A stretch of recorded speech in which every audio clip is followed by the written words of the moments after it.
rabbil alamin wa bihi nasta'inu ala umuri dunya waddin wassalatu wassalamu ala asyrafil anbiya'i wal mursalin wa ala alihi wa ashabihi wa man tabi'ahum bi ihsani ila yaumiddin, amma ba'du. Segala puji bagi Allah Subhanahu wa taala atas limpahan nikmat yang telah dicurahkan kepada kita semua, yang dengan kenikmatan-kenikmatannya kemudian Allah berikan kepada kita kesehatan dan Allah Subhanahu wa taala sempatkan kita untuk terus belajar, terutama belajar tentang ilmu agama. Insyaallah kita akan membacakan hadis-hadis yang ada di kitab Riyadhus Shalihin yang telah dikarang oleh Imam An-Nawawi rahimahullah ta'ala, yang sampai saat ini dari zaman itu terus dipelajari dan akan terus dipelajari sampai ke depannya. Dalam kitab Riyadhus Shalihin ini beliau memulai kitabnya dengan al-babu al-ikhlas wa ihdarin niyah fi jamil amali wal aqwalil barizah wal khafiyah, yaitu bab tentang ikhlas, wa ihdarin niyah, dan menghadirkan niat, fi jamil amal, dalam segala perbuatan, wal aqwal, dan perkataan, al barizah, maupun baik yang nampak, wal khafiyah, maupun yang tersembunyi. Jadi Imam An-Nawawi memulai kitab ini di bab yang pertama. Beliau membahas tentang al-ikhlas dan niat. Kemudian beliau menuliskan firman Allah Subhanahu wa taala, wa ma umiru illa liya'budullaha mukhlishina lahuddin hunafa wa yuqimus sholata wa yutuz zakata wa dzalika dinul qayyimah, yaitu di surat Al-Bayyinah ayat yang kelima. Ayat yang kelima dari surat Al-Bayyinah ini biasa digunakan sebagai dalil bahwa ketika kita melakukan segala sesuatu ibadah, kemudian kita diperintahkan untuk mengikhlaskan ibadah itu hanya kepada Allah Subhanahu wa ta'ala. Kemudian beliau lanjutkan dengan surat Al-Hajj ayat yang ke-37, la yanalallaha luhumuha wala dima'uha walakin yanaluhu taqwa minkum. Artinya tidak akan sampai kepada Allah daging-dagingnya, daging-daging sembelihan itu, wala dima'uha, dan tidak pula darah-darah sembelihan itu. Akan tapi yang sampai kepada Allah itu adalah at-taqwa minkum, ketakwaan di antara kalian. Karena dulu di zaman Nabi Muhammad SAW, orang-orang kaum Quraisy, musyrikin Quraisy itu ketika mereka berkurban, menyembelih, mereka mengusapkan daging-daging sembelihan itu dan darah-darah sembelihan itu ke Baitullah, dengan harapan kemudian sembelihan mereka itu diterima oleh Allah Subhanahu wa taala. Akan tapi Allah Subhanahu wa taala membantah dengan firman-Nya, la yanallahu luhumuha wala dima'uha. Dagingnya ditempelkan sekalipun ke dinding Ka'bah ataupun darahnya ditempelkan, diusapkan ke dinding Ka'bah, maka hal itu tidak akan menjadikan ibadah mereka, nahar mereka, menyembelih mereka, kurban mereka diterima di sisi Allah Subhanahu wa taala ketika niatannya bukan karena Allah. Ketika niatannya tidak ada tuntunannya dalam agama Islam. Nah, kemudian Allah menyampaikan walaki yanaluhu taqwa minkum, akan tapi yang sampai kepada Allah, yang akan diterima sembelihannya, kurbannya oleh Allah SWT itu dengan ketakwaan kepada Allah. Dan kita tahu bersama bahwa takwa itu adalah melaksanakan perintah-perintah Allah, kemudian menjauhi semua larangan-larangan Allah Subhanahu wa taala. Ketika dia melakukan sesembelihan, berkurban karena perintah dari Allah Subhanahu wa taala, karena tidak meninggalkan larangan, bukan karena melakukan apa yang dilarang oleh Allah Subhanahu wa taala, maka tentu itu akan diterima oleh Allah Subhanahu wa taala. Kemudian Imam An-Nawawi melanjutkan dengan firman Allah Subhanahu wa taala di surah Al-Imran ayat 29, qul in tukhfu ma fi sudurikum aw tubduhu ya'lamullah. Katakanlah wahai Muhammad kepada mereka itu, apa? In tukhfu ma fi sudurikum, jika kalian menyembunyikan apa yang ada dalam hati kalian, aw tubduhu, atau kalian menampakkannya, ya'lamullah, Allah mengetahui. Artinya ketika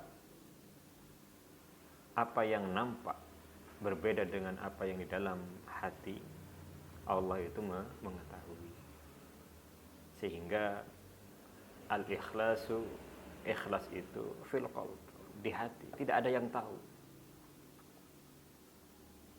Sehingga kemudian kita dilarang untuk menjustis, menghukumi seorang melakukan ibadahnya riya karena hal lain, pengen dilihat oleh yang lain, tidak. Kenapa? Karena yang tahu apa yang ada di dalam hati seorang itu hanyalah Allah Subhanahu wa taala.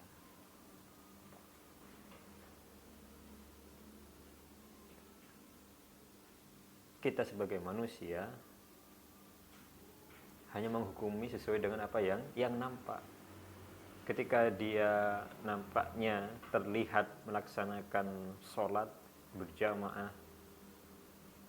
maka kita hukumi dia sholat berjamaah, tidak mengatakan kemudian riya. Kenapa? Karena tidak ada yang tahu apa yang di dalam hati seorang. Tidak ada yang tahu. Nah kemudian, kecuali kalau orang itu mengatakan, oh saya ini berinfak karena sedang pencitraan misalnya, atau supaya diliput oleh media, nggak ada yang tahu. Kita menghukumi sesuai dengan apa yang nampak, karena niat itu ada dalam hati. Yang tahu siapa? Yang tahu adalah dia sendiri dan Allah Subhanahu wa ta'ala. Kemudian Imam An-Nawawi rahimahullah menyebutkan hadis yang pertama tentang niat ini, yaitu yang biasa kita tahu di kitab Arba'in Nawawi juga disebutkan, ya, karangan beliau juga. Kemudian di Riyadhus Shalihin ini beliau juga mengawali hadisnya dengan hadis tentang niat yang berbunyi, An Amiril Mu'minina Abi Hafsin Umar bin Khattab Ibn Nufail Ibn Abdul Uzza Ibn Riyah Ibn Abdullah Ibn Qurt Ibn Razah Ibn Adi Ibn Ka'ab Ibn Lu'ay Ibn Ghalib Al-Qurashi Al-Adawi radhiyallahu anhu qala, dari Amirul Mukminin Abi Hafsin Umar bin Khattab, Amirul Mukminin, ya. Jadi khalifah pertama yang mendapatkan gelar Amirul Mukminin, yang dipanggil dengan sebutan Amirul Mukminin, itu adalah Umar bin Khattab radhiyallahu anhu. Sehingga lakop ini atau sebutan ini dinisbatkan kepada beliau, karena beliau yang pertama dipanggil dengan Amirul Mukminin. Kemudian Abi Hafsin, yaitu bapaknya Hafsah, istri Nabi Muhammad SAW. Sehingga kita tahu bahwa Umar bin Khattab ini adalah salah satu mertua dari Nabi Muhammad SAW.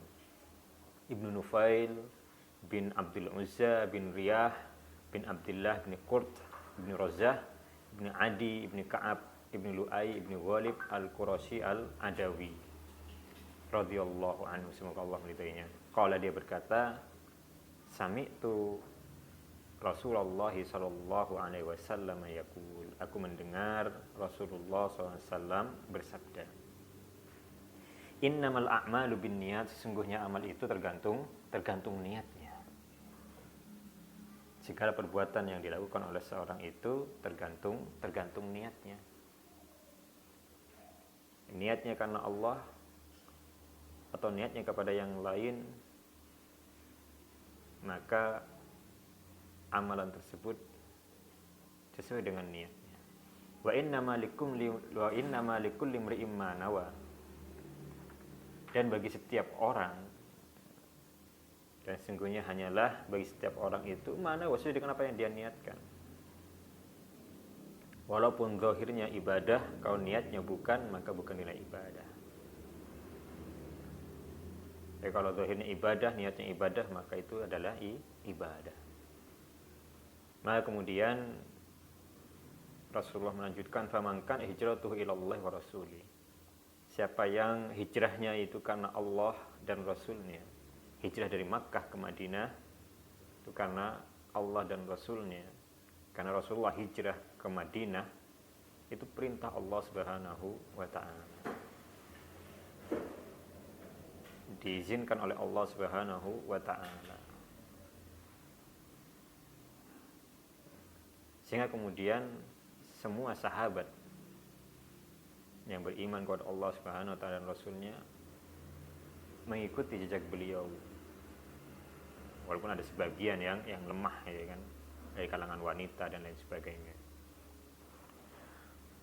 Fa hijratuhu ilallahi wa rasuli, maka hijrahnya itu dinilai karena Allah Subhanahu wa ta'ala dan Rasulnya. Wa man kana hijratuhu lidunya yusibuha, dan barang siapa yang hijrahnya hijrah dari Makkah ke Madinah, hijrah dari yang buruk ke yang baik, ya kan? Lidunya yusibuha, karena ingin mendapatkan dunia, ingin harta dunia.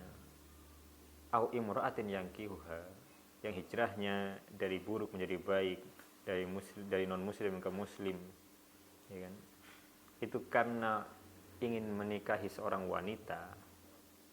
Fa hijratuhu ila ma hajara ilaihi, maka hijrahnya itu ya dinilai sesuai dengan apa yang dia niatkan tadi. Ini yang niatkan. Artinya kemudian ketika kita melakukan segala sesuatu, tentu pasti akan ada niat di dalam hati kita. Walaupun di lisannya dia mengatakan fardhon lillahi ta'ala, karena Allah Subhanahu wa ta'ala, tapi dalam hatinya kok ikhlas itu tidak ada, karena Allahnya itu tidak ada, maka kemudian itu tidak akan dinilai sebagai sebuah ibadah. Maka kemudian tentunya niat ini akan terus berubah, ya, perlahan berubah ketika ibadah itu berulang. Apalagi kemudian ibadah tersebut nampak oleh manusia, sehingga kemudian niat ini perlu terus diperbaiki. Muttafaqun ala sihhatihi, artinya sepakat, ulama sepakat akan kesahihan hadis ini. Rawahu Imamul Muhaddisin, hadis ini diriwayatkan oleh imam ahli hadis, imamnya ahli hadis. Siapa itu? Yaitu yang pertama Abu Abdullah Muhammad ibn Ismail ibn Ibrahim ibn Ughar ibn Badisbah al-Ju'fi al-Bukhari. Yang pertama adalah Abu Abdullah, ya. Bapaknya Abdullah. Siapa bapaknya Abdullah? Yaitu Muhammad bin Ismail. Jadi nama Imam Bukhari itu adalah Muhammad, ya. Nama Imam Bukhari itu artinya aslinya adalah Muhammad. Ibnu Ismail, bapaknya bernama Ismail, anaknya Ismail, Ibnu Ibrahim, anaknya Ibrahim, Ibnu Mughirah bin Bardisbah al-Ju'fi al-Bukhari, dari Bukhara. Kemudian riwayat yang kedua yaitu Abu Husain Muslim ibnu Hajjaj ibnu Muslim al-Qushairi an-Naisaburi. Abu Husain, bapaknya Husain yaitu siapa namanya Muslim. Imam Muslim nama aslinya adalah Muslim. Ibnu Hajjaj ibnu Muslim al-Qushairi an-Naisaburi radhiyallahu anhuma fi sahihaihima alladaini huma asahul kutubil musannafah. Yang mana hadis ini disebutkan oleh kitab sahih mereka, ya, Sahih Bukhari dan Sahih Muslim. Alladaina, yang mana kedua kitab itu asahul kutubil musannafah, adalah kitab yang paling sahih, kitab yang ditulis yang paling sahih. Itu hadis yang pertama dari Imam An-Nawawi dalam kitab Riyadhus Shalihin yang menyebutkan tentang hadis niat yang disampaikan oleh sahabat yang mulia Umar bin Khattab radhiyallahu anhu. Tapi insyaallah demikian pembahasan kita tentang Riyadhus Shalihin di bab yang pertama ini. Insyaallah akan kita lanjutkan di pertemuan selanjutnya. Wassalamualaikum warahmatullahi wabarakatuh.